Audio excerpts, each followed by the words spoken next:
آج کل ہر شخص پریشان ہے، مالی حالات اچھے نہیں ہیں، گھر میں برکت نہیں ہے، لڑائی جھگڑے ہیں، اور ہر شخص، کوئی بھی شخص اس سے مستثنا نہیں ہے، جس سے حالات سنے ہر آدمی گھر کے حالات کا رونا روتا نظر آتا ہے۔ مہنگائی کا دور ہے، تو ان حالات میں ہمیں کیا کرنا چاہیے؟ حضور اکرم صلی اللہ علیہ وسلم کی تعلیمات ہمارے لیے کیا ہے؟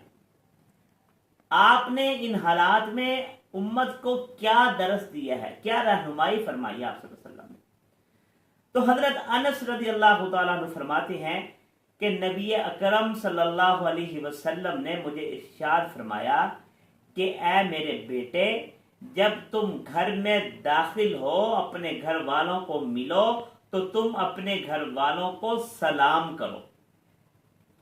یعنی جب گھر میں داخل ہو تو سلام کرو۔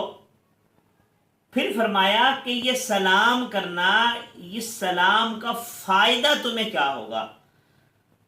تو فرماتے ہیں کہ آپ صلی اللہ علیہ وسلم نے ارشاد فرمایا کہ یہ سلام کرنے کا، گھر میں داخل ہوتے وقت جو سلام آپ کر رہے ہیں، اس کا فائدہ آپ کو یہ ہوگا کہ آپ پر اور آپ کے گھر والوں پر اللہ تعالی کی طرف سے برکتوں کا، رحمتوں کا نزول ہوگا۔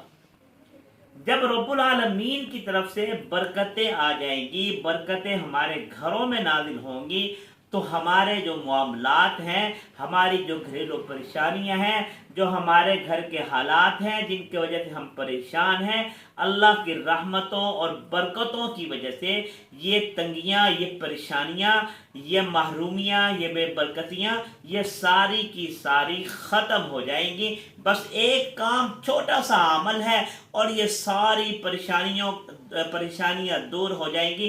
آپ صلی اللہ علیہ وسلم نے 2 لفظوں میں ان ساری پریشانیوں کا حل بتلا دیا کہ جب تم گھر میں داخل ہو سلام کرو، اور سلام کرنے سے تمہیں یہ فائدہ ہوگا کہ گھر میں تمہاری برکتیں آئیں گی، تم پر بھی برکتیں ہوں گی، تمہارے گھر والوں پہ بھی برکتیں ہوں گی۔